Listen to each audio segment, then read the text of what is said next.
Jackie is back, and she's joining me now live here on 700 Club Interactive. How great to have you here. It is great to be here. It's great to see your face again. And I was telling you, I told you before, you just don't change. Oh, you're very sweet. Beautiful and always so kind. You know, you came on the club when you were really just getting going and just... I was 16, I think, yes, the first time? Yes. Wow. And your voice just knocked everybody out. Oh. But your family sort of had a preview that something was coming from the time you were young. I mean, you didn't just hum. I mean, you you were a singer. Well, I could sing before I could talk. And my parents were pastors at the time. Yes. And they were in a very small building at the time. And I was in the nursery. And my mom said that they were worshiping and, you know, everybody was singing. And that somebody said, shh, be quiet. And everybody stopped singing. And they continued listening to me. In the nursery in singing. the nursery singing, "Our God reigns, our God reigns." Yeah, isn't that crazy? Yeah. But, you know, I mean, I don't remember the story, but, you know, your parents remember the story. Yes, I do. I was too little to remember, but that's what happened, yeah. So by 16, I mean, it's one thing for someone else to say, well, isn't that great? She's got a voice. But by 16, I mean, that's very young. You had a platinum album. I mean, how did your family help you balance the swift rise to that point? Oh, wow. Well, you know, thankfully, my mom is awesome, and she was always traveling with me and taking care of me, and she wasn't going to allow anything to get too much to my head. But you have to remember, I'd been traveling since I was 9, so I was homeschooled. Yeah. So I wasn't even around my peers to know that was actually that I was a very good thing. I mean, I'm a fan of homeschooling, but in your instance in particular, it kind of protected you from some of the junk that could have been a very negative influence. Sure. You have an amazing resume. I mean, I mentioned the number of hit CDs that you've had. You've been in movies, you've written. Do you have a preference in all of that? I know singing is where you started, but sometimes that's not always your first love of someone who does as many things as you do. Okay, well, if you want to know my first love, it would be Friday nights at my house with my boys and my husband and my kids. Oh, I like that. And that's my favorite. I like that. That's because we get to watch a certain cartoon, anything, like, we're like, okay, we're watching Despicable Me, or what are we going to watch? And we just, we'll sit there and it's pizza night, and the kids can stay up as late as they want, even though they can't, they stay up to 10, and they go, oh my goodness, this is so late. And it's just the cutest thing, because they feel like we're all together. They're on the floor in their beanbags, and Nick and I are sitting. And you get to be part of. I know sometimes when you're isolated in a good sense, and recognize that sometimes you just want to be part of. Absolutely. And that's so wonderful. Tell me about your family. Oh, my family. Well, I'm married. My husband is Nick. He's the lead singer for the band Salvador. And awesome. Yes, super talented, super awesome, super handsome, of course. So he understands what you do. Exactly. Yeah. And we support each other back and forth. I try to always be there when he needs me, like, you know, stay home with the kids or go with him if he needs me, and vice versa. And then we have our boys, Zealand, who is 9, and Soren, who is 8. And Zealand was born easy, super easy baby. Soren was born, and there's a reason we stopped having kids. He was not an easy baby. It's good when you didn't have number 2 first. Yes, that's what I tell everybody. I said, thank God Zealand was born first. Otherwise, Soren would have been an only child. But Zealand, you have found, is, you say, on the spectrum. He's on the spectrum. Right? How old was he when you knew that? Well, we started suspecting something at about 19 months old. Really?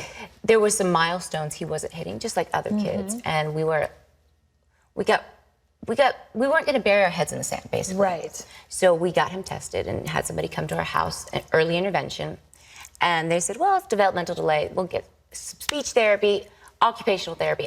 He'll be right as rain. Well, it wasn't happening as swiftly as we would have hoped. And then the change started to happen where the younger brother, who's 14 and a half months younger, was easier to understand and understood things that big brother couldn't. Yeah, developmentally almost moving past. Yes, exactly. And so, now, Jackie, talk to me about that as a mom, though, because all parents, I think, you know, I mean, one of the things I think you say about a child is that their dreams unfulfilled, you know, and you're waiting to watch milestones met and markers in school and things. So what went on in your heart, and how did God deal with you with regard to that? Well, I think that the day that we were sitting there, because they had to give the official diagnosis, and he was in 2nd grade, and I remember this room of just people, vice principal, principal, superintendent, all these just people, and they put the word autism. Now, that word had been thrown around before, but it was not in black and white in front of us. This is what it is, bottom line. Yes, the label. And no parent wants their kid labeled, you know? Of course not. So that was difficult. I remember I cried, and not because of what I felt.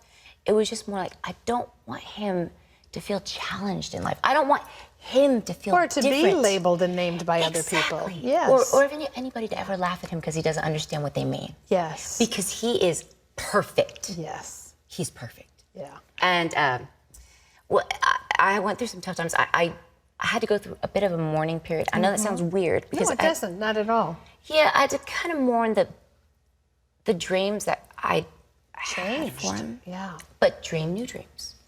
It took some time. And there are some days where I still kind of go, oh, man. Yeah. Like when he comes home from the first day of school just happened. And he came home and I asked the little brother, I go, Soren, so did you make any friends today? And he goes, yes. And he goes on.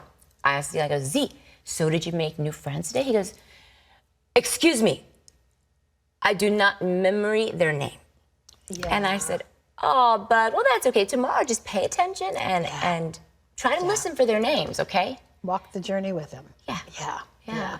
And you know, one of the things I think that happens when God puts a challenge in front of us, a wonderful challenge like Zealand, is that it deepens what God's called us to and almost opens a new door of ministry and opportunity. I mean, I'm looking at your newest release, and the title is Trust. I know. I mean, there had to be a lot of lessons in that for you. Yes. I mean, trusting is, you have to do it in marriage. I mean, but it's something that is fragile. Trust is fragile. And when it comes to, logically, we know that we trust God. He has everything under control. We know that because we read his word and we But it's feel easy his presence. to say that when nothing's challenging. Exactly. That. Yeah. Exactly. Or when something is challenging it, you're like, why am I being challenged? Why? That's not fair. Come on, man. Because of this. Yes. Because you have a message that God's sending to others through you. And I guess, if nothing, when it comes to like the special needs part of things, and I believe that in life, all of us will face, have faced, are facing something, that we're going to have to trust and be on our face and feel like we're drowning to truly push past and meet God and have him meet us where we are and trust in him. But, you know, for those that are parents that might have special needs kids, I remember when I found out officially, I kind of felt like totally alone. Like, yes. And maybe all of this is to also help others feel like, hey, you're not alone, and we're going through this together. And I promise, I'm scared sometimes. I don't have all the answers. I have to research and Google stuff, and I don't know what it means. And there's all these big words, and what are they talking about? He's just a little boy. Yes, and even though we're going to go through it together, we're not just going to survive, we're going to thrive because of who our God is. Wow, God who moves the mountains. There's a powerful message there because of a life being powerfully and well-lived, girl. Thank you. No, thank you. Really and truly. Jaci's CD is called Trust, as I mentioned earlier. It's available wherever CDs are sold. You want to get a hold of it. Every song has a message that will lift you and inspire you. We also have an exclusive interview with Jaci for our social media followers. She's going to be praying for viewers, so you want to check that out. You can watch by going to our Facebook page, which is Facebook.com/700 Club Interactive. Thank you again. Thank you so much. You're awesome. Thank you.